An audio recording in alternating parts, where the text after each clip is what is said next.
Vim para Belo Horizonte em 1979 para criar aqui nessa cidade de Contagem o Seminário Instituto Bíblico Missão dos 72. Reitoramos essa escola e tivemos o prazer de ter muitos alunos, mas com muito amor e carinho eu estou entregando porque eu estou passando para a Igreja Adventista do Sétimo Dia.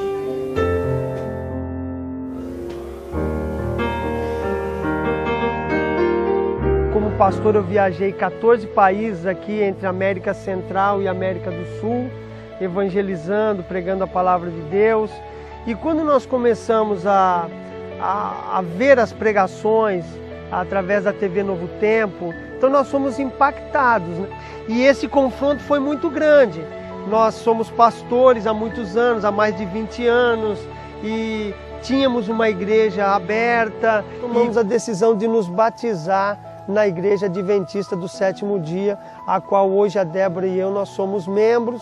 Ela é diretora do Ministério Pessoal e também do Ministério de Família, e eu sou ancião da igreja aqui em Itaipu. Sempre tinha que pregar a palavra de Deus e desviá-la, trazer para um outro lado, o lado da prosperidade, o lado da autoajuda apenas.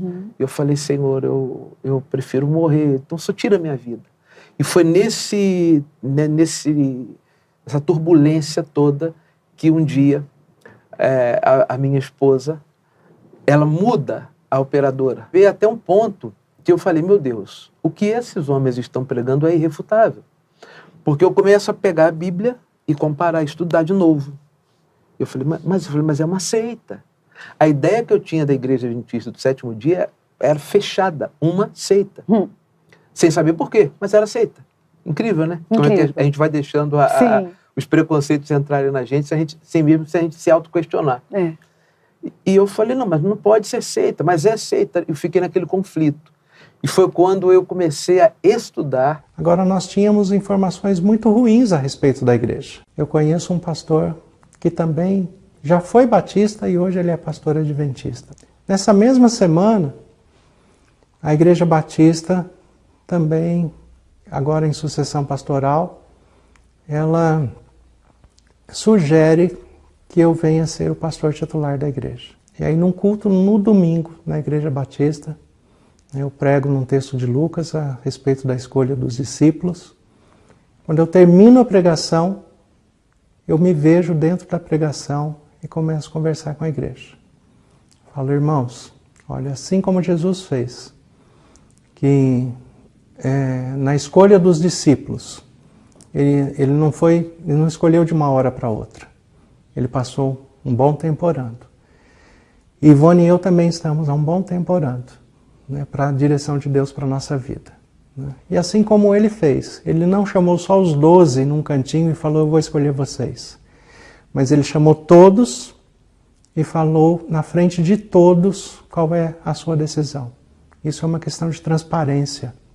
Então, eu tenho que ser transparente com a igreja. Ivone e eu estamos deixando não só essa igreja, mas a denominação batista, e estamos indo para a Igreja Adventista do Sétimo Dia.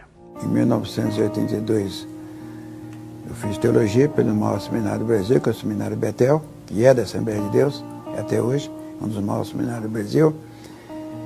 E quando fui ungido a pastor, eu comecei a trabalhar, né, e formava os pastores. Sob o meu comando, tem mais de 200 formados no Brasil todo. Eu pulava muito as passagens bíblicas. Eu percebi que eu estava totalmente errado nos meus ensinamentos. Não esqueça que os 10 mandamentos, eles foram escritos pelo dedo de Deus. Uma pessoa do curso que eu estava dando e me pediu para falar sobre a lei de Deus. Eu consegui montar, começando em Êxodo, capítulo 20. Perguntei se eles adulteravam, eles falaram que não. Perguntei se matava, eles falavam que não.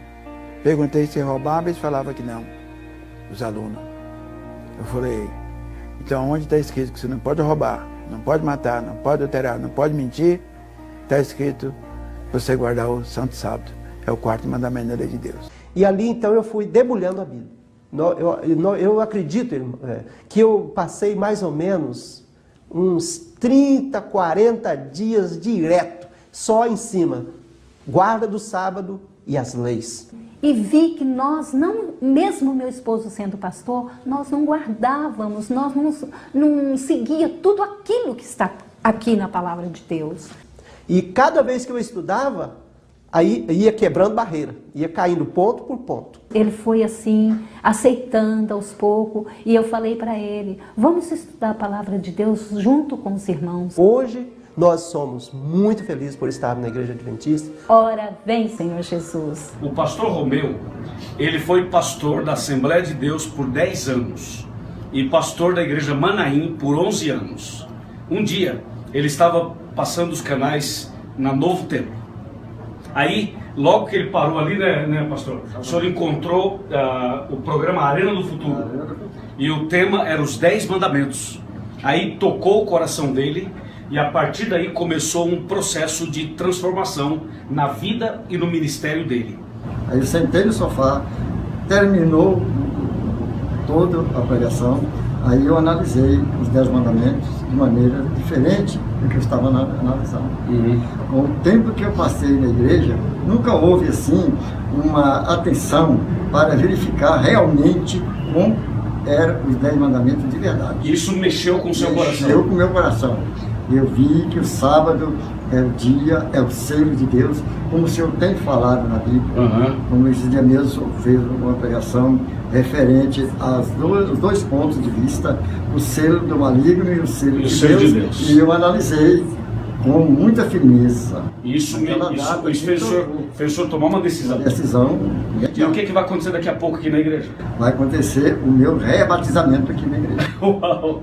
Daqui a pouco ele será batizado aqui para a honra e glória de Deus. Amém. Amém? Recentemente, temos visto vários pastores de diversas denominações, bem como crentes testemunhas de Jeová, mormons, pai de santos, seminaristas e padre, dentre outros, se convertendo ao adventismo. Isto é um fenômeno singular e até faz-nos lembrar o nascimento do movimento adventista há mais ou menos 175 anos atrás, no qual mais de 200 pastores de diferentes denominações se juntaram às fileiras do movimento que deu origem à Igreja Adventista. Esses pastores agora estão vendo com outros olhos aquela igreja que eles antes chamavam de seita, vindos da Assembleia de Deus, Evangelho Quadrangular, da Batista, Igreja Universal, dentre outras denominações. Esses pastores sentem agora terem encontrado a verdadeira Igreja de Deus aqui na Terra. E olha que eles não estão de brincadeira. Ou você acha que eles estavam tranquilos lá na igreja deles, e aí, de repente, do nada, eles pensaram, poxa, aqui na minha igreja está muito chato. Espera aí. Já sei o que vou fazer. Vou me batizar na Igreja Adventista do Sétimo Dia. É brincadeira, né? Não. Eles tomaram essa decisão após meses de estudo intensivo e minucioso da Bíblia, pesquisas realizadas na calada da noite, mediante suplicante oração em favor da graça e direção do Espírito. Agora, se você já estudou matemática, provavelmente deve se lembrar de análise combinatória e probabilidade. Então, a cada vez que se adiciona uma nova condição para apurar um determinado resultado, a probabilidade de se esperar aquele resultado vai ficando cada vez mais remota. Assim, numa cidade com 300 mil habitantes, Joãozinho tem um determinado número de chance de encontrar moças loiras de olhos verdes. Mas se, além disso, ele adicionar mais 2 condições, vamos supor, cabelo comprido e uma pinta no braço, as chances dele encontrar essa moça aumentam ou diminuem? Certamente diminuem, pois, a cada vez que se adiciona novas condições, as chances ficam cada vez mais distantes, conforme for o grau de dificuldade dessa condição. Então temos uma situação em que um pastor de uma religião qualquer se torna um adventista. Vamos supor que a chance disso acontecer seja de 1 para 10 mil. Mas agora, visualizando uma outra situação, se adicionamos não um pastor, mas vários pastores e de várias denominações diferentes, as chances para isso acontecer agora não serão mais de 1 para 10 mil, mas de 1 para milhões talvez. Isto é, seria muito mais difícil acontecer. Mas então, por que será que uma igreja cristã, tida como seita para muitos, está atraindo tantos pastores de outras igrejas?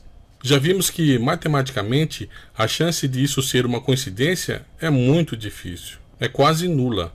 Então, amigo, só temos uma explicação. A Igreja Adventista tem, de fato, uma mensagem especial para o mundo que não pode ser desprezada. Muito embora Deus tenha seus fiéis em todas as denominações, e eles ouvirão a sua voz no momento certo. As 3 últimas mensagens a serem pregadas aos habitantes da terra, porém, somente o povo que guarda os mandamentos de Deus e tem o espírito de profecia pode pregar. A minha credencial de estar aqui, eu sou o cumprimento da profecia da senhora Ellen White. Querem ver o que ela disse? Ela disse assim: os lugares vagos nas fileiras, eventos finais, eu estou lendo página 112, serão preenchidos pelos que foram representados por Cristo como tendo chegado na última hora. Ela disse: descuidados e indiferentes, que não se uniu com os que prezavam suficientemente a vitória e a salvação para lutar por elas e se angustiar com perseverança, não as alcançaram, e foram deixados para trás em trevas, e seu lugar foi imediatamente preenchido pelos que aceitavam a verdade e se filiavam a ela. Depois ela disse: será admitido ela está falando no futuro, que é o presente hoje. Ela diz: no futuro será admitido um grande número de pessoas, incluindo pastores, que virão de outras denominações, por ouvirem a verdade pela primeira vez, que aceitarão imediatamente. Queridos, eu quero dizer que hoje, aqui neste lugar, se cumpre mais uma vez esta profecia. E ninguém pode duvidar do dom profético da senhora Ellen White. Amém? Porque era impossível aos olhos humanos eu estar aqui.